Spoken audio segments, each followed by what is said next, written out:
Voilà, Seigneur Jésus, merci pour ta présence. Là où deux, trois se rassemblés, tu es présent au milieu de nous. Là où il y a l'Esprit Seigneur, là il y a la liberté, Seigneur. Nous lions cette attaque du malin dans le nom de Jésus. Nous amenons tout pensée captive à l'obéissance de la parole de Dieu. Et nous proclamons que l'Esprit Seigneur, là, est la liberté. Nous proclamons le sang de Jésus. Nous proclamons ici c'est un corps de Dieu. Nous proclamons dans ce lieu que Satan est vaincu et que Jésus-Christ est Seigneur à la gloire de Dieu le Père. Nous proclamons un ciel ouvert. Nous proclamons la bénédiction de Dieu. Nous proclamons la vie en abondance dans le nom de Jésus. Amen. Et Amen. Alléluia.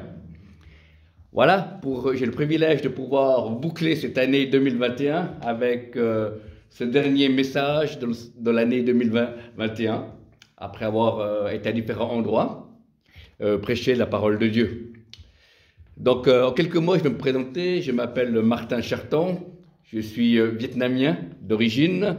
J'étais adopté par une famille suisse en 1969 et en 1989, je me suis converti. Voilà, le Seigneur m'a sauvé. Vous pouvez voir entièrement ce témoignage sur ma chaîne YouTube. Mettez Martin Charton, séparé. Et sur YouTube, vous allez avoir mon témoignage en 11 minutes 20. Vous pouvez distribuer à différentes personnes. Puis il y a 50 autres vidéos de prédication.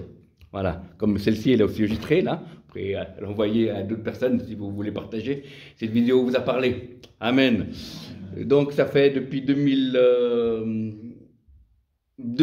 à 2007, j'étais formé avec un ministère de prophète qui s'appelle à l'époque Christian Pellen, et il a voyagé en France à différents endroits, et c'est lui qui m'a formé. Je rends gloire à Dieu en premier, et le Seigneur a permis de prendre cet instrument de choix, de révélation, de sainteté, de pureté, et qui m'a enseigné certaines lois prophétiques, lois spirituelles. Et de 2000 à 2007, tous les 15 jours, j'allais en France, et j'ai commencé le ministère à porter sa veste, sa valise et sa Bible, et à le faire des pique-niques sur les autoroutes de France. Donc c'est comme ça que j'ai commencé le ministère. Et après, il m'a dit, voilà Martin, tu as le même appel que moi, et je ne vais pas t'enseigner ce que c'est un prophète, tu vas vivre avec un prophète, tu vas voir. Il y a des choses qui vont se passer en toi. Et au début, j'ai commencé à avoir une ou deux paroles prophétiques le temps de la louange.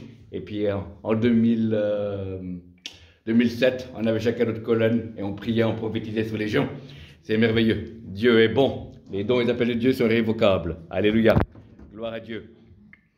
Donc pour commencer, j'avais eu une vision que je me suis mis devant le Seigneur pour préparer cette réunion pour l'église. Pour l'église ici. J'ai vu un paquebot qui était dans un port et les dimanches paquebots ne peuvent pas démarrer dans le port. Il y a des petits bateaux qui s'appellent des remorqueurs. Il y en a des fois 3, des fois il y en a 2, qui tirent. Donc le paquebot n'utilise pas normalement n'utilise pas ses moteurs. C'est laisse tirer par les petits bateaux qu'ils font sortir du port pour pouvoir l'orienter. Parce que des fois, il y a des obstacles et le grand bateau n'est pas aussi maniable qu'un petit bateau. Alors ce sont les remorqueurs qui tirent le paquebot immense hors du port, et quand il est orienté direction l'océan, après ces bateaux s'écartent et puis après ils mettent les moteurs en marche et il va dans la direction que le capitaine désire.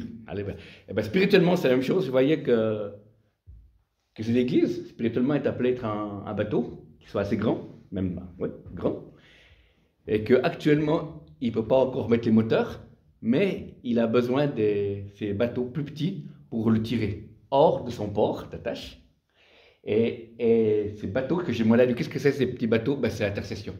Plus il y a des intercesseurs, que ce soit dans votre église ou des intercesseurs en Afrique ou en Europe qui prient pour vous, ça fera sortir le bateau du port. Et à un moment donné, quand il y aura assez de prières, l'église va se positionner et elle va pouvoir avancer comme un bateau dans la direction que vous avez reçue, ma sœur, puisque vous êtes appelée à être à la tête de cette communauté.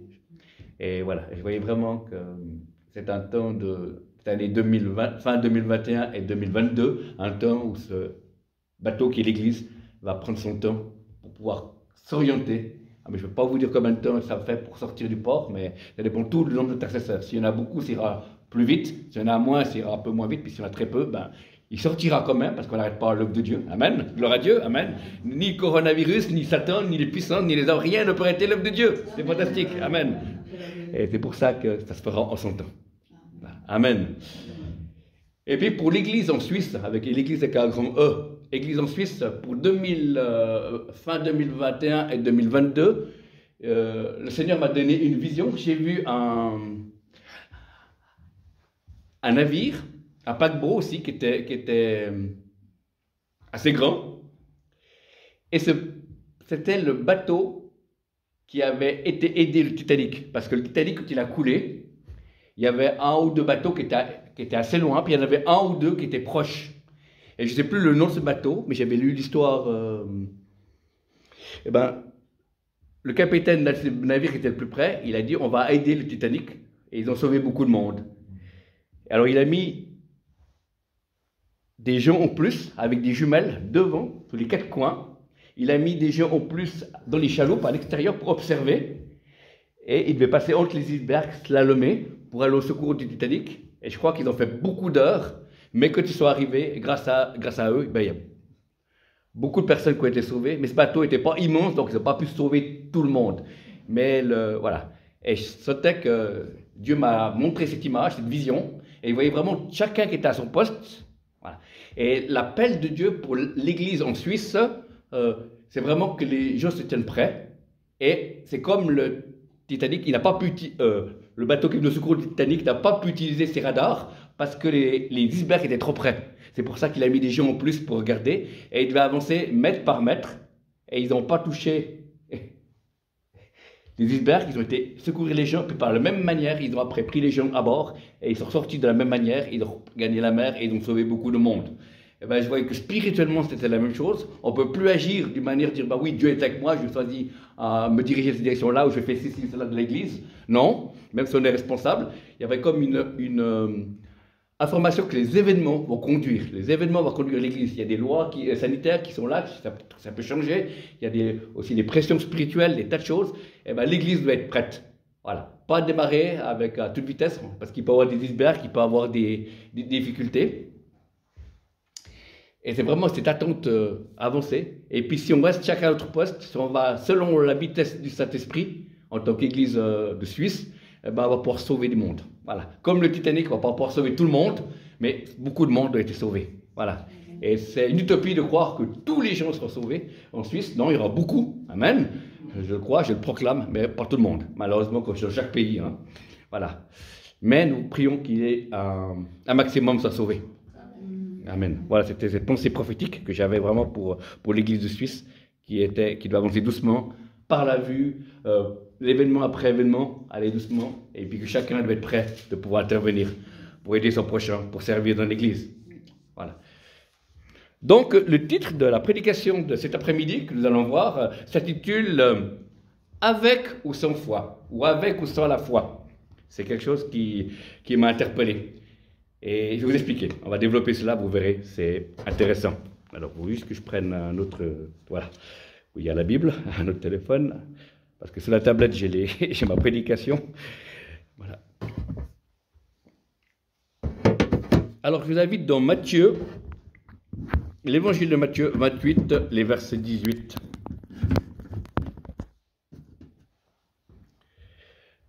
Matthieu 28, verset 18. Je lis la parole de Dieu. Jésus s'approcha et leur dit, « Toute autorité m'a été donnée dans le ciel et sur la terre. » Voilà. Jésus a toute autorité. Ce n'est pas le monde politique, ce n'est pas les pharma, ce n'est pas les ténèbres, ce n'est pas les religieux. Celui qui a toute autorité, c'est notre Seigneur Jésus qui est et qui était et qui revient bientôt. Amen.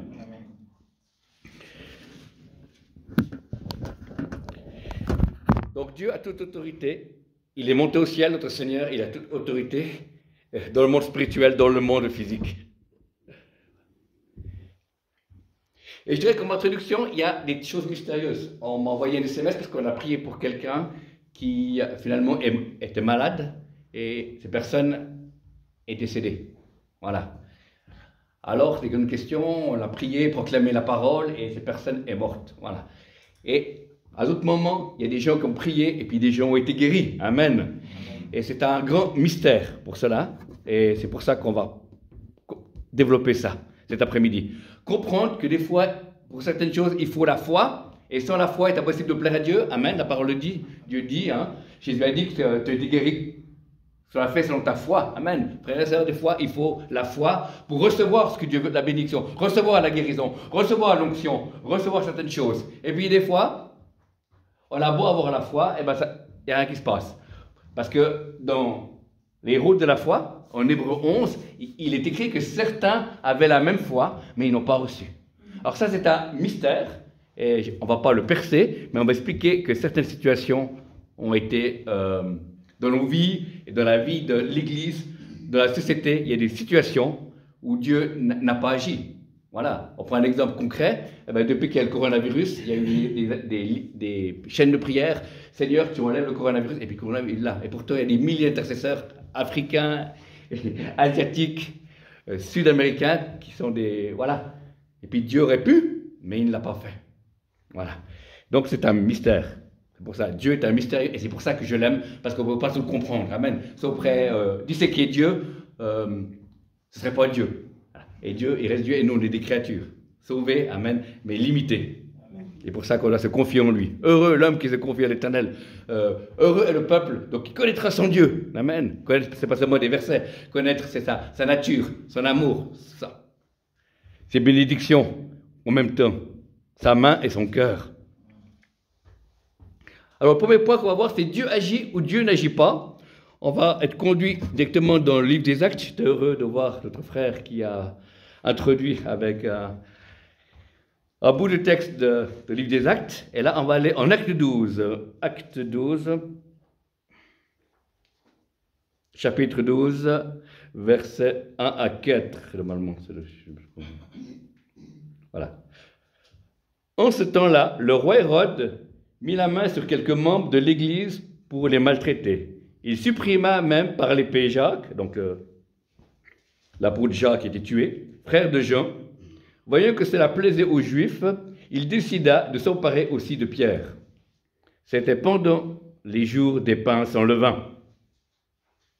Après l'avoir jeté en prison, il le fit garder par 4 escouades de 4 soldats chacune, décidés à le faire comparaître devant le peuple après la Pâque. Donc il voulait l'exécuter.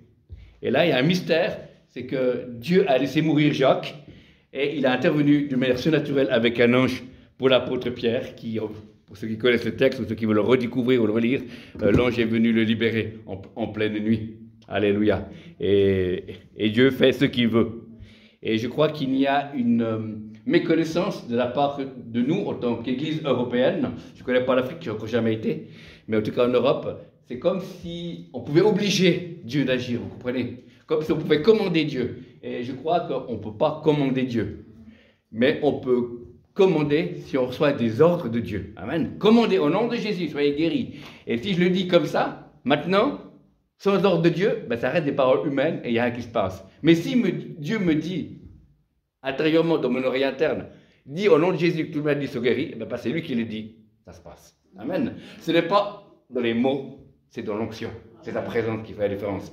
Et des fois, en Église en Europe, on connaît des choses, on connaît les versets, on proclame des choses, et ça ne se passe pas. Et on dit, Dieu n'a pas agi, pourquoi? Ben simplement parce qu'on ne peut pas forcer Dieu à agir. Amen. Dieu fait ce qu'il veut, et c'est ça qui est merveilleux. Il agit comme il veut, au travers de qui il veut. Il est Dieu. Ça nous dépasse, nous, on doit seulement l'adorer, l'aimer, et nous repentir de nos péchés. Alléluia. Donc Dieu, soit il agit, ou soit il n'agit pas. Il y a des gens qui disent, on a prié pour cette personne, et puis il n'a pas été guéri. Pourquoi? Parce que Dieu n'a pas agi. Pourquoi Dieu n'a pas agi? Je ne sais pas. Alors, ça peut être aussi la foi de la personne qui reçoit, ou la foi de celui qui prie. Mais des fois, il y a des gens qui ne croyaient même pas à la guérison, qui ont prié comme ça. Des enfants, des mères de famille, voilà, qui n'avaient pas de mise. Et puis, Dieu a guéri, vous voyez, amen. Et puis d'autres fois, il y a des orateurs connus, qui ont prié pour des gens à chaise roulante, et ils n'ont pas été guéris, il faut dire la vérité. Moi, j'aime bien dire la vérité vraie, parce que ça nous permet de pouvoir garder notre place d'humilité et laisser toute la place à Dieu. Et il peut agir au-delà de ce qu'on imaginons et demandons. Et Et il faut trouver, en tant qu'église locale, en tant que groupe de prière, en tant que ministère, cet équilibre. De faire toujours confiance à Dieu, mais savoir que Dieu n'agit pas toujours. Et vous ne serez pas découragés. Combien de personnes viennent dans des réunions où je suis pour avoir des paroles prophétiques, et des fois, je n'ai pas de paroles prophétiques pour tout le monde. Dieu donne, il y a peut-être, voilà, une dizaine, vingtaine de paroles prophétiques, et puis des fois, des gens, des églises de 50 ou 100 personnes, voilà, il dit, pourquoi tu n'as pas été plus loin? Ben voilà, parce que Dieu ne donne pas. Amen. Dieu donne seulement ce qu'un prophète doit donner, et Dieu ne montre pas tout. Dieu montre seulement ce que je dois voir. Amen. Et comme ça, c'est limité, mais quand Dieu parle, il veut le dire. Parce qu'en même temps, la parole prophétique n'est pas seulement une information qui donne la foi, mais elle devient créatrice de l'événement. Amen. Il y a des gens qui tournent en rond dans leur vie chrétienne, et tout d'un coup, j'ai prophétisé sur eux par la grâce de Dieu, et la semaine d'après, ils commencent à me téléphoner, dire, voyez, des circonstances, j'ai rencontré d'autres personnes, et leur vie a changé. Amen. Les situations, voilà. Et la parole prophétique est comme, pour illustrer, une clé d'une voiture pour mettre le contact. Amen. Et sans la clé, pour ne pas démarrer, et bien des fois, sans parole prophétique, eh ben, certaines personnes, pour le rappel, ou pour certaines bénédictions, ont besoin de la parole prophétique. On a besoin des uns des autres. Alléluia. Donné par un prophète ou par un frère, une sœur qui exerce le don. Amen. Parce que les dons de l'esprit, c'est pour tout le monde. Alléluia. On verra ça un petit peu plus loin tout à l'heure.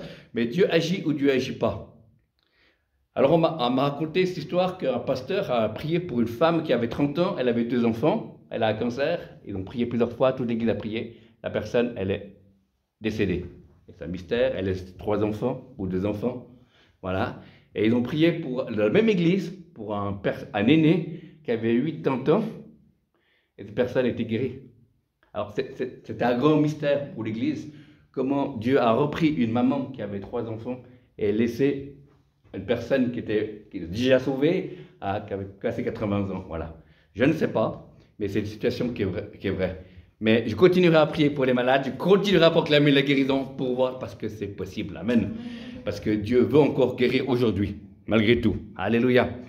Et je crois qu'on ne doit pas rester sur des échecs ou des non-guérisons pour un temps et continuer à prêcher. Voilà.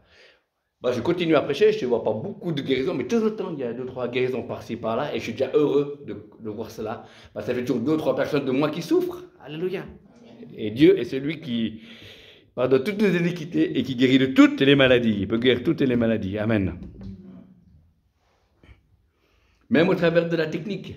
Voilà, il y a une personne, dans une réunion, j'ai dit, il y a une personne qui a une dépression chronique sur elle. Le Seigneur vous touche maintenant, soyez guéris dans le nom de Jésus. J'ai dit cela dans un Zoom avec d'autres serviteurs de Dieu international. Et sur le moment, il ne s'est rien passé, personne n'a mis un commentaire, mais quelqu'un a demandé mon numéro de téléphone et m'a envoyé un SMS comme quoi la personne c'était elle qui souffrait depuis plusieurs années. Amen. Donc, voyez. Donc, au travers de la technique, comme en présentiel, Dieu agit. Dieu n'est pas limité. Dieu est le même hier, aujourd'hui et éternellement.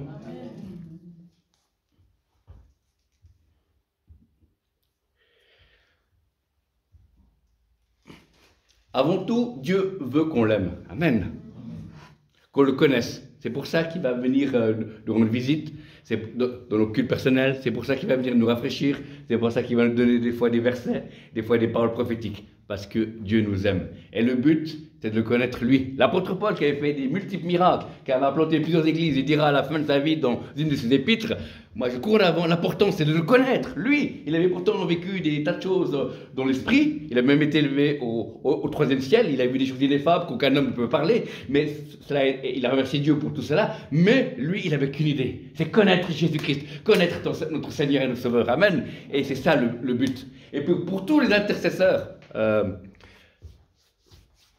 l'exaucement de la prière vient au numéro 2. Le numéro 1, c'est le voyage, le fait d'être avec Dieu. Amen. Tous les intercesseurs veulent les exaucer, bien entendu, mais ça reste au numéro 2, l'exaucement. Et puis moi, dans ma vie avec Dieu, c'est sa présence. Parce que si c'est que l'exaucement qui est au premier, frères et sœurs, le jour où Dieu, pour un point, vous exauce pas, vous allez être découragé. Mais tandis que si c'est la présence de Dieu qui est là, même si pour un mystère, vous n'êtes pas exaucé pour une prière, eh bien, vous restez dans la joie et dans la paix. Amen. Et puis après, vous tombez dans le verset involontairement qui dit « Cherchez premièrement le royaume de Dieu et sa justice, Et toutes choses vous seront données par-dessus tout. Amen. Et combien de fois j'étais pour pouvoir intercéder pour des choses, et puis Dieu m'a dit non, tu pries pour ça. Mais j'ai un besoin, non, prie pour ça. Et puis j'ai pas prié pour ce qui avait été fait. Et puis le Seigneur a béni la soirée où j'étais après. Je n'ai pas prié pour la soirée. Je n'ai pas du tout prié. J'ai prié autre chose. Oui, j'ai passé du temps dans Dieu. Et puis Dieu a béni. Comme si j'avais prié beaucoup. Voilà. Et Dieu m'a dit, tu vois, c'est moi qui agis. Et c'est bon. C'est bon de le connaître. Et c'est ça qu'on doit apprendre aux jeunes chrétiens de tout âge. Et puis nous, qui avons plusieurs années d'expérience, eh ben, c'est sa présence, être dans sa présence. Et c'est ça qui compte. Et l'exaucement vient en deuxième. Amen. Alléluia. Mais c'est bien de remettre les choses dans l'ordre pour ne pas être découragé en cette fin d'année et début d'année, nouvelle année. Dieu agit ou Dieu n'agit pas. Dieu agit comme il veut. Une fois, quelqu'un m'a téléphoné et il m'a dit « Martin, j'ai un problème, il faut que tu pries. » Et puis, voilà, j'ai accroché le téléphone, j'ai dit « Ok. » Et puis au même moment, il y a ma femme qui m'a appelé. Puis après, on a fait autre chose et je n'ai pas prié. Ça ne m'arrive pas souvent, mais là, c'est une situation où je n'ai pas prié. Et puis j'ai oublié. Et puis le lendemain, la personne qui m'a appelé m'a dit « Oui, super ton intercession. » Alors j'avais un problème et Dieu a intervenu. Alors bravo, merci. Et moi je dis « Excuse-moi, tellement le pardon en tant que frère. J'ai oublié, mais Dieu n'avait pas oublié. Amen. Amen. Dieu agit, vous voyez. Voilà. Et des fois, Dieu agit avec la prière et on peut limiter Dieu si on ne prie pas. Amen. On prend l'exemple dans l'Ancien Testament où il y avait un prophète qui avait vu le roi, il avait une flèche, et il tape par terre. Il a tapé que 3 fois, puis il a dit non, il fallait faire plus, parce que maintenant tu vas gagner 3 victoires, mais tu ne vas pas expulser les ennemis loin de ton peuple. Il aurait dû faire plus. Vous voyez. Alors des fois, on peut limiter Dieu, et des fois, on n'a pas besoin de prier, ça arrive, soit parce qu'on oublie, mais Dieu agit, parce qu'il est amour, parce qu'il est tout-puissant.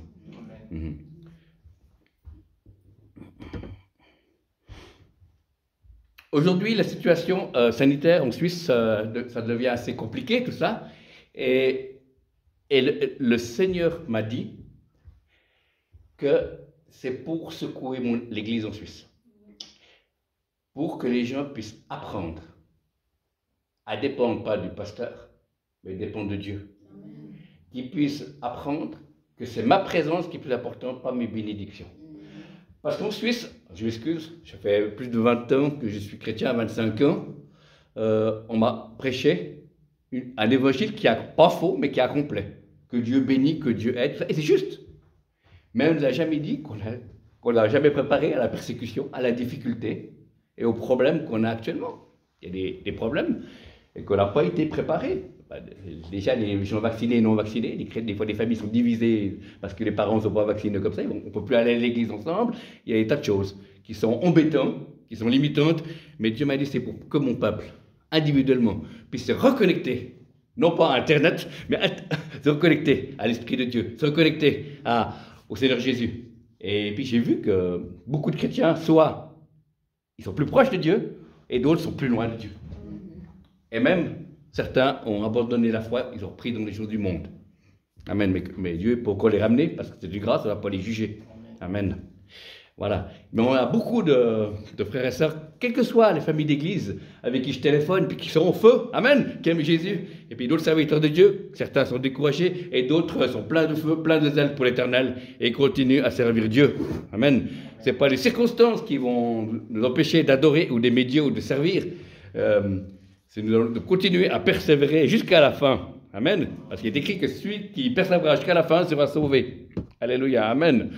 Vous avez vaincu le monde par la foi. Amen. Et Jésus l'a fait et nous pourrons le faire. Il est notre divin modèle. On a besoin de sa grâce. On a besoin de sa présence. On a besoin de son onction. On a besoin de ses directions. On a besoin de ses révélations. On a besoin de lire la parole. Amen. Moi, j'aime les révélations, j'exerce les dons par la grâce de Dieu, mais j'aime aussi beaucoup la parole de Dieu. J'aime la lire et j'aime aussi l'écouter. J'ai sur mon téléphone le Nouveau Testament en audio, alors des fois je mets mes écouteurs et quand je dois faire la queue à différents endroits, j'écoute la parole de Dieu. On s'est étonné le nombre de psaumes ou de chapitres qu'on peut écouter dans la journée. Amen. Et c'est bien. Et j'aime écouter et j'aime lire la Bible. Et puis j'aime aussi écouter les prédications d'autres serviteurs de Dieu, parce qu'on a besoin d'être nourris, on a besoin d'entendre ce que les autres disent. Voilà. c'est fantastique. On est une famille, on est une armée, on est des frères et sœurs qui se préparent pour l'éternité. Voilà. Et je crois que l'erreur en Europe, c'est qu'on a préparé les gens pour recevoir les bénédictions ici, cette terre. Mais on n'a pas préparé les gens pour qu'ils savent que c'est l'éternité. Voilà. On a dit, ben, Dieu veut seulement te bénir, et c'est faux. Oui, il y a des moments où Dieu nous bénit, amen, mais Dieu veut, c'est notre sainteté. Voilà. Donc, quand on prend Étienne, dans le livre des Actes, qui était le premier martyr, hein, il n'a pas eu, c'était pas seulement des bénédictions, il a laissé sa peau, hein, il a donné sa vie pour le Seigneur, et je crois qu'il est rentré vraiment dans la volonté de Dieu, parce que le but, ce n'était pas la terre, finale, le but, c'était l'éternité. Et l'éternité est à la fois loin et à la fois proche. Et le Seigneur, on va tous passer devant le tribunal de Christ pour recevoir des récompenses, pas pour être jugé, non, parce que la Bible dit que Jésus a été jugé pour nous. Il a fait malédiction afin que nous ayons la vie. Amen, gloire à Dieu. Mais on sera jugé dans le sens pour les récompenses. On aura des récompenses, les couronnes de vie, des récompenses pour les œuvres qu'on aura faites. Alléluia. Comme on aura développé les talents. Voilà, et après, on verra comment le Seigneur, c'est lui qui connaît les motivations des cœurs, c'est lui qui il va donner des choses merveilleuses. Mais je sais qu'une chose, c'est que des fois, on sera étonné.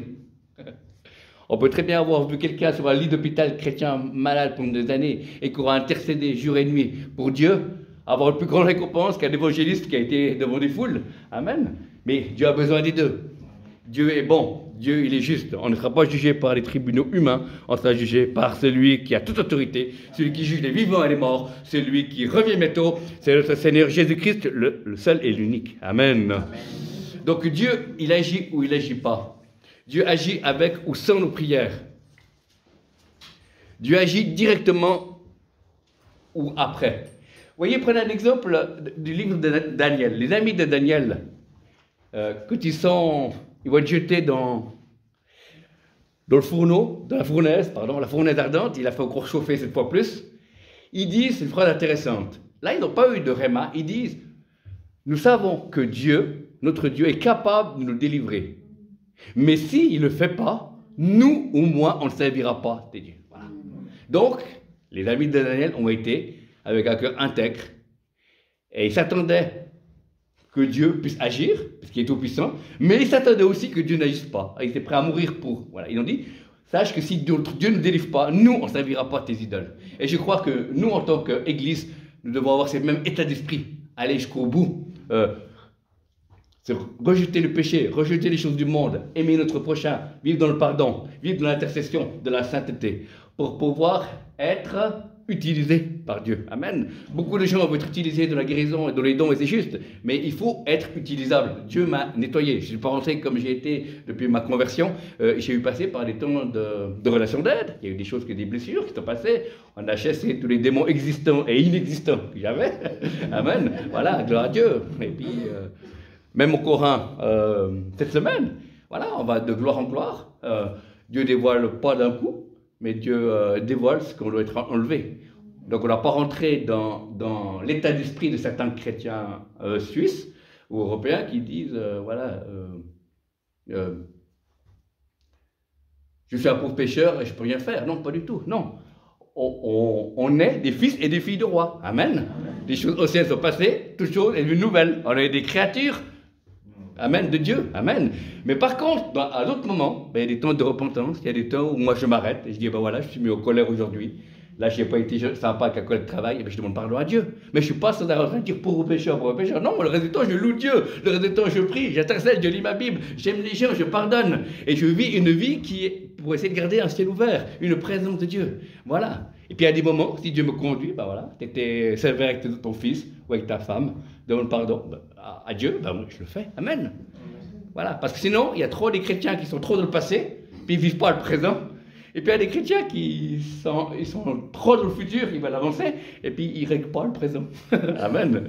Donc il y a un temps pour tout. Dieu est un Dieu d'ordre, pas un Dieu de désordre, on vous rappelle.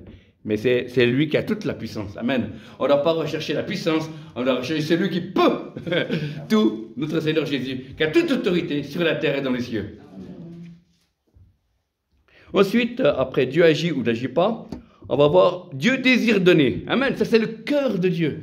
Dieu a tant aimé le monde qu'il a donné son Fils unique. Quand on aime quelqu'un, on donne. Amen. Et Dieu, qui est notre Père, Jésus qui est notre Seigneur, et le Saint-Esprit sont là pour donner des choses aux enfants de Dieu. Il nous a déjà donné la vie naturelle, et puis maintenant il nous redonne la vie spirituelle. C'est fantastique. Alors, je vous invite, pour illustrer ces propos, dans Éphésiens, le livre des Éphésiens, Éphésiens 4, verset 11, déjà. 4, verset 11, c'est Dieu donne, hein. Alors là, c'est Dieu qui donne. C'est lui qui a donné les uns comme apôtres, d'autres comme prophètes, d'autres comme évangélistes, d'autres comme bergers et d'autres comme docteurs ou maîtres, afin de former les saints pour l'œuvre du ministère, pour la construction du corps du Christ. Amen. Donc, voilà, Dieu donne. Dieu est amour. Dieu donne des ministères à des hommes et à des femmes. Mais il y a d'autres ministères ou d'autres services qui ne sont pas marqués, hein, comme le fait d'être chantre, le fait d'être de faire de la délivrance, c'est pas marqué, mais on peut le faire. Le fait d'être ancien, il n'est pas marqué aussi tout cela, mais c'est aussi bon. Il y a d'autres travails cachés au public, on a besoin des uns des autres, on a besoin de chacun, comme de la vision du bateau qui va aider le Titanic, on a besoin de chacun à son poste pour pouvoir être efficace, pour que Dieu puisse couler au travers de nous, pour que Dieu puisse intervenir. Ensuite, je vous invite 1 Corinthiens 11. Alors, dans le livre de Corinthiens, 1 Corinthiens 11, on va continuer à récapituler ce que Dieu veut nous donner. 1 Corinthiens 11, au verset 4, normalement. Verset 4, si je veux. Non, c'est verset, pardon, excusez-moi, c'est le 12, pardon, 12, 4, voilà, 12, 4. Voilà, 12, 4. C'est pourquoi je vous certifie que personne,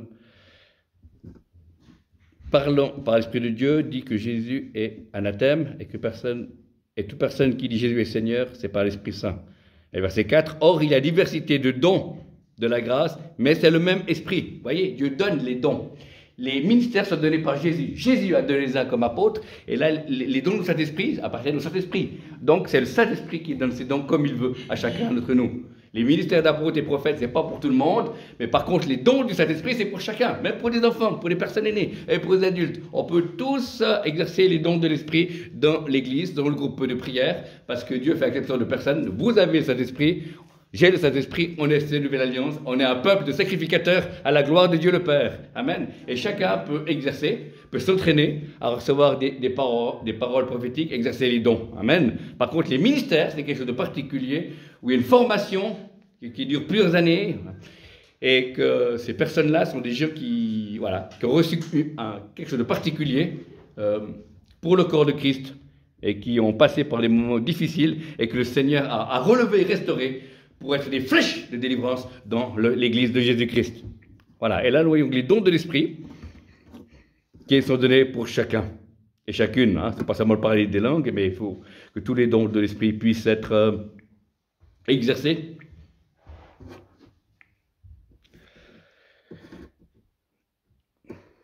Dieu donne le salut, donc il a donné le salut, Jean 3, verset 16. L'Église a continué à proclamer le salut, que les gens se convertissent malgré le corona. Il y a des gens, voilà. J'ai entendu un ami à moi qui est pasteur, responsable d'église de maison. Ils ont baptisé il y a 3 semaines 2 personnes dans une baignoire. Pas en même temps, mais les 2 personnes ont été baptisées la même soirée. Voilà, gloire à Dieu. Voilà. Donc Dieu sauve, malgré ce qui se passe, Dieu agit. Voilà. Et c'est là aussi l'occasion de pouvoir annoncer la bonne nouvelle, frères et sœurs, parce que les gens ne savent plus où s'accrocher. La vie professionnelle, de faire du télétravail, on peut perdre un emploi, donc les gens n'ont plus leur sécurité, ils n'ont plus leur loisir, les choses ferment parce qu'il faut être vacciné. Il y a des tas de choses où les gens qui avaient leur sécurité, et c'est l'occasion de pouvoir leur partager, où ils sont un peu plus à l'écoute, je dirais. Parce qu'avant, si vous avez 2 maisons, 2 chalets à la montagne, un bon salaire de 10 000 francs par mois, vous parlez de Jésus, qu'est-ce qu'il peut m'apporter de plus? Voilà. Mais là, maintenant, quand les choses se ferment, c'est qu'à le dire, eh ben, les cœurs peuvent s'ouvrir plus facilement. Parce que ça, c'est dans les difficultés. La majorité des gens, c'est dans les difficultés qu'ils sont convertis. Moi, je suis converti parce que j'étais malheureux. Parce que, voilà. Et d'autres personnes, voilà. Rares ont été des gens qui étaient heureux ou qui n'avaient pas le problème, qui se sont convertis. Amen. juste, moi je connais qu'un, c'est tout. Hein, voilà. C'est un chrétien qui était quelqu'un qui avait tout réussi dans sa vie. Et puis un chrétien lui a dit, ah, tu as tout réussi, mais une chose tu n'as pas encore réussi. Puis il dit quoi? Lui il est chrétien, faut que tu donnes ta vie à Jésus. Puis il a dit, ouais, moi je réussis toujours de façon tout, je vais le faire. Puis il est comme ça qu'il s'est converti. Voilà, donc voilà. C'est la seule personne mais sinon, les autres, c'est tous les gens qui souffraient. Voilà, amen. Voyez, Dieu agit. Dieu sauve les gens. Dieu sauve les gens n'importe où. Même dans le Nouvel Âge. Il y avait un séminaire de Nouvel Âge, à un endroit, je ne sais pas quel endroit, c'était en Suisse, là, c'est un pasteur qui m'a raconté ça. Et il a dit, il y avait une personne qui était là, et puis le gourou a dit, voilà, en ensemble, vous pouvez invoquer n'importe quel Dieu, et après, vous lui obéissez ce qu'il vous dit de faire. Et puis, il y avait dans cette équipe, il y avait un jeune qui était là. Et puis, lui, il ne savait pas quel Dieu invoquer. Puis, il se souvenait qu'à l'école, il avait, à l'école du dimanche, il vient du milieu protestant, il avait entendu parler un peu de Jésus. Alors, il dit, alors voilà, vous invitez le Dieu que vous voulez à venir habiter en vous et vous lui obéissez. Et puis, il a dit, Seigneur Jésus, viens dans ma vie. Pardon. Et puis, le Saint-Esprit est venu, il a converti de péché. Et puis après, ce jeune homme a dit, est-ce qu'on doit faire tout ce que cette puissance nous dit? Oui, oui. Alors, Jésus m'a dit de partir, je vous laisse, au revoir. Vous voyez? Donc même Dieu a sauvé quelqu'un dans un séminaire du Nouvel Âge. Alléluia! Rien n'est impossible à Dieu. Amen. Notre Dieu est puissant. Notre Dieu est merveilleux. Il est étonnant. Je crois ce qui nous a freiné l'Église de Suisse, nous, en tant que membres d'Église en Europe, c'est qu'on veut comprendre Dieu. Et Dieu ne demande pas qu'on le comprenne, il demande qu'on lui obéisse et qu'on l'aime. Amen. C'est ça le secret. Et puis moi, quand j'ai lâché prise, j'ai dû me déprogrammer pour entrer dans ce côté prophétique, voilà, où je ne comprenais plus rien, mais j'aimais Dieu et je lui faisais confiance. Et c'est ça qui m'a permis de ne pas dérailler, parce qu'à un moment donné, je me suis dit, mais est-ce que je suis fou? J'ai cassé un câble. Voilà, comme disent les jeunes, mais non, voilà.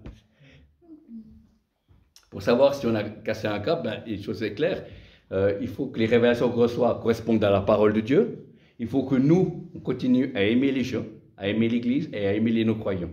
Et s'il y a ces trois choses, vous n'avez pas dévié. Vous pouvez vous tromper, moi je peux aussi me tromper, une prophétie qui n'était pas forcément juste, mais ça ne fait pas de moi un faux prophète, amen. Ça fait quelqu'un qui se trompe, voilà. Ça fait la même chose que Mbappé, que tu as resté son penalty devant la côte suisse, hein, amen. C'est-à-dire qu'il ne fait pas lui un mauvais footballeur, il est un bon footballeur, mais là il avait raté. La même chose qu'un prophète, et comme Mbappé, il a raté le penalty, mais c'est pas un faux prophète, amen, voilà. Donc pour moi Mbappé c'est comme un bon joueur, c'est un buteur, et c'est un footballeur de grande classe que je respecte dans son art footballistique, amen. Voilà, amen. Ensuite, Dieu désire parler. Alors, ça, j'aime ça, parce qu'on a un Dieu qui parle. Amen. Un Dieu qui écoute, on a vu maintenant qu'il écoute, mais également un Dieu qui parle. C'est fantastique. Je vais vous dire une chose, frères et sœurs, Dieu ne parle pas tout le temps. Le diable parle tout le temps. Dieu ne parle pas tout le temps, mais Dieu parle souvent. Je vais bien le dire. Le diable parle tout le temps parce qu'il t'accuse. Voilà, tu rates quelque chose, tu es un mauvais chrétien, ou tu ne vas pas faire ça parce que tu es chrétien, tu as des pensées négatives qui viennent des ténèbres, et c'est tout le temps ça. Pourquoi? Parce que le monde entier est sous la puissance du malin. Amen. Et c'est pour ça qu'on doit amener toute pensée captive à la puissance de la parole de Dieu. C'est pour ça qu'on doit, les pensées qu'on reçoit, on doit être conforme à la pensée biblique de la Bible. Amen. Si moi je reçois, oui, maintenant j'ai plus besoin d'aller à l'église parce que je suis un prophète, eh bien c'est faux. Amen. La Bible dit n'abandonnez pas vos assemblées comme c'est la coutume de quelques-uns. Voilà, c'est pas parce que je reçois quelque chose, soit disant que c'est Dieu, que c'est juste. Il faut examiner toutes choses, frères et sœurs. Et Jésus a dit avant toute chose que personne ne vous séduise. Amen. Que ce soit des révélations, que ce soit des personnes. Voilà, et j'aime bien que quand je donne un enseignement, que les gens puissent poser des questions, dire mais est-ce que tu es sûr? Voilà, examine ce que j'ai dit. Amen. Ça ne me vexe pas du tout. Au contraire, je suis heureux. Parce que vous êtes comme les gens de Béret, hein, les gens de Béret, même l'apôtre Paul, qui est pourtant le meilleur apôtre. Et regardez, c'était juste ce que Paul disait. Amen. Voilà. Et à l'époque, il n'y avait pas de connexion Wi-Fi. Hein. Il devait aller avec les rouleaux. Hein. Amen. Après, on peut dire qu'ils étaient au bout du rouleau. Mais je crois qu'ils avaient fait leur travail. Voilà. Donc, on a un Dieu qui parle. Et pour illustrer ça, on va aller dans Jérémie. Le livre de Jérémie. Alors, voilà. Jérémie 1, verset 7. Voilà. Voilà, la parole s'adresse au premier, au prophète Jérémie, mais également, comme Jésus a dit que mes paroles ne passeront pas, le ciel et la terre passeront, mais aucun iota, voilà, ne passera. C'est aussi également pour chaque enfant de Dieu né de nouveau. Mais le Seigneur me dit, verset 7, ne dis pas je suis trop jeune, car tu iras vers tous ceux en qui je t'enverrai. Et tu diras tout ce que je t'ordonnerai. Voilà, amen. Tu diras tout ce que je t'ordonne. Donc c'est Dieu qui nous parle. Dieu, c'est un désir de vouloir parler. Et des fois, l'homme, converti ou pas converti, ne veut pas que Dieu lui parle. Mais c'est dans le cœur de Dieu. Souvenez-vous, Adam et Ève, quand ils ont péché. Dieu n'est pas venu disant, tu as fait le mal. Il a dit, Adam, où es-tu? Adam, il a cherché. Et depuis toujours, Dieu recherche une communication qui a été gâchée. Et que la mort de Jésus nous remet en communion avec Dieu. Amen. Pour que Dieu puisse parler. Et Dieu puisse puisse avoir un dialogue avec. Voilà. C'est pour cela que Dieu désire parler. Alors, le but, c'est pas d'avoir un maximum de prophéties pour ne pas souffrir dans le futur. Certains m'ont dit. Non. Le but pour Dieu, c'est qu'on puisse connaître Dieu dans la situation. Amen. Si vous dites dans 2 ans vous allez être missionnaire pour une personne, eh ben, amen, ça peut être juste, mais il doit quand même vivre le présent. Amen. Il y a la promesse qui est là. C'est comme si maintenant vous me donnez un abonnement pour un bon repas dans l'hôtel le plus luxueux à Hilton, je ne sais pas où vous voulez, n'importe quel pays. Si c'est l'année prochaine, mais je dois quand même me nourrir jusqu'à ce jour-là. Amen. Eh bien, c'est la même chose. Même si vous avez reçu la prophétie la plus fantastique, amen, qui est de Dieu, amen, mais vous devez quand même vivre le présent. Voilà, et c'est ça qu'on a besoin. Et Dieu nous parle. Et en discutant avec d'autres chrétiens aînés, ils m'ont dit, ce qui est intéressant qu'on a besoin, c'est 2 styles de prophéties. Les prophéties qui nous parlent du futur, des appels, on est missionnaire dans tel pays, ou faire quelque chose de grand, et puis pour aujourd'hui. Et plusieurs fois, j'appelle des prophéties de positionnement. C'est Dieu montre comment vous êtes aujourd'hui. Voilà. Mais qui reste que pour aujourd'hui. C'est comme si vous prenez votre téléphone maintenant et faites une photo de nous tous, ben ça a une date, 2021, cet après-midi-là, ben on était habillés comme ça. Mais c'est une information. Voilà. Et spirituellement, les prophéties du possible, c'est comme ça, c'est comme, voilà, comme une photo. Ça marque à un moment donné, mais si vous regardez cette photo dans 50 ans, ben, elle n'aura plus autant d'impact que maintenant. Voilà. Et ben, c'est la même chose pour ces prophéties que sont des prophéties d'encouragement. On a aussi besoin de prophéties de direction. On a aussi besoin de prophéties de consécration. Il y a différents styles de prophéties que Dieu connaît les cœurs. Ce n'est pas nous qu'on peut choisir. Dieu désire parler. Donc, c'est ça. Et là, il faut que l'homme écoute. Hein? Amen. Quand Moïse est monté sur la montagne, le peuple de Dieu a dit, qu'il était pourtant sorti du désert, que Dieu ne nous parle pas, mais qu'il parle à toi. Donc, dans le but, c'était au départ que Dieu, tout le monde entende la voix de Dieu. Et après, Dieu a parlé seulement au travers de Moïse, Josué et les anciens d'Israël. Mais dans le cœur de Dieu, c'est que chacun, et c'était fait après en Jésus-Christ, amen, qu'on est passé des ténèbres à la lumière, maintenant chacun, enfant, adulte, aîné, peut entendre la voix de Dieu et vivre des choses fortes avec Dieu. Voilà. Comme cette maman qui réveille, une maman chrétienne qui réveille ses enfants le matin, et ses enfants, ils ont 4 ans et 5 ans. Et puis il dit, vous avez bien dormi? Puis il dit, oui, c'était bien, mais on a vécu quelque chose avec le Seigneur, alors on est parti au ciel, et puis on a parlé avec Jésus, et puis on a vu la petite sœur que tu as eue, qui est morte d'un accident, tu ne nous as jamais parlé. Et après, ils ont discuté avec elle, et puis avec Jésus, puis ils sont revenus. Et pour eux, c'est un habitude. Les enfants sont capables de pouvoir. Voilà. Il faut être comme des enfants. Il y a quelque chose qui sont. Il faut avoir le cœur d'un enfant. C'est pour ça que je suis entré dans le ministère prophétique. La première chose que Dieu a fait, c'est qu'il m'a redonné un cœur d'enfant. C'est quelque chose de. Amen. C'est de croire sans comprendre. Voilà. Et de faire confiance. Des fois, moi, je fais trop confiance, puis des fois, les gens m'oublient ou me trahissent. C'est pas des grandes trahisons, style Judas, mais c'est embêtant. Alors, lui, fais attention, voilà. Mon tour de gens qui me disent, ouais, on peut faire confiance à cette personne, oui, voilà, ou on peut pas faire confiance à cette personne, parce que sinon je vais être trop près. Voilà. Moi, j'ai un petit problème, mais j'aime tout le monde. Amen, voilà. Et pourtant, tout le monde, un pasteur disait, on aime tous Jésus, et des fois, il a des problèmes avec certains membres de sa famille. C'est pour ça qu'on est appelé à nous aimer malgré tout, à nous supporter. La Bible dira, supportez-vous les uns les autres. Hein. Voilà, c'est pas seulement quand tout va bien, mais c'est aussi quand des moments difficiles. Et puis Dieu est long à la colère, riche en bonté et plein de miséricorde. Comme conclusion, il reste Dieu. Même si on ne comprend pas, c'est les résultats que nous vivons. Et dans Hébreux 11, il y a 3 catégories de gens. Je n'avais pas vu, j'ai vu que 2 catégories au début, comme je disais, Hébreux 11, les héros de la foi. Il y a ceux qui, par la foi, vainquirent des royaumes, des femmes retrouvèrent leur mari par la résurrection. Amen.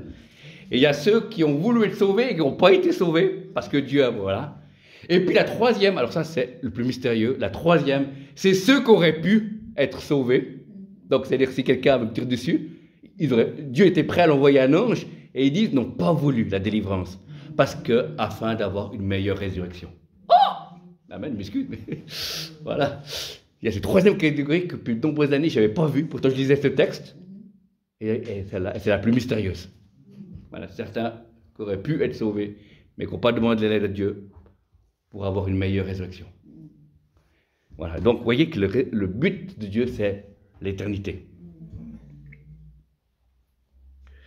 Conclusion, il reste Dieu dans ses mystères, dans sa puissance. Dans sa puissance, pourquoi il agit, il y a des endroits où des fois il n'agit pas. Voilà. Mais quoi qu'il en soit, la Bible dit tout concourt au bien de ceux qui aiment Dieu et qui sont appelés, sont bénis en dessein. Donc, une chose est sûre, c'est que Dieu nous aime. Dieu veut faire traverser cette pandémie comme il a fait traverser l'Église en Europe pour les guerres de 14-18 et 39-45. Hein. Nous, on lit les livres d'histoire, on sait quand ça commence et quand ça finit, mais à l'époque, ils peuvent croire que la guerre pouvait durer 10 ans ou plus. Hein. On ne sait pas. Et là, cette pandémie dure un certain temps, on ne sait pas. Et même aucun prophète, un peu le risque, en tout cas que je connais, ou des prophéties que j'ai vues, le risque de dire que ça prend la fin. Heureusement, mieux que rien dire. Et nous, on continue à aimer Dieu et se rapprocher du cœur de Dieu. En tout cas, Seigneur, tu bénis cette communauté. Je crois qu'il y a des cœurs qui sont ouverts. Et je prie, Seigneur, pour que tu puisses les multiplier en nombre, en qualité de vie, Seigneur. Que tu les bénisses, que ta sagesse les envahisse, que tu les protèges de tout accident, de toute maladie, de toute malédiction. Et que tu répandes sur ta grâce, ta vie en abondance, ni par force, ni par puissance, mais par l'Esprit du Seigneur.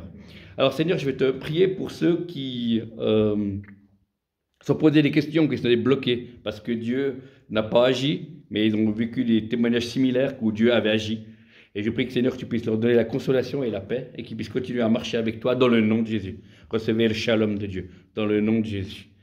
Je vais te prier, Seigneur, pour ceux qui, par ignorance ou ont oublié, que Dieu n'arrête pas de donner. Il peut donner des ministères, il peut donner des dons, il peut donner le salut, il peut donner la guérison. Psaume 103, versets 1 et 2, c'est lui qui pardonne toutes les iniquités, qui guérit toutes les maladies, Seigneur. Voilà, et il peut encore donner d'autres bénédictions et d'autres choses, mais que ses frères et sœurs puissent recevoir ce que tu veux leur donner. Dans le nom de Jésus, pour leur propre vie, pour leur communauté, dans le nom de Jésus, je le proclame. Amen, dans le nom de Jésus.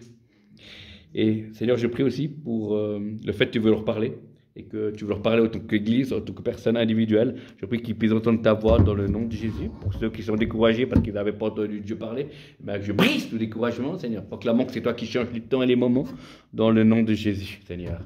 Et merci maintenant pour ce temps prophétique. Nous libérons l'onction prophétique au milieu de nous. Alléluia. Amen. Que Dieu vous bénisse.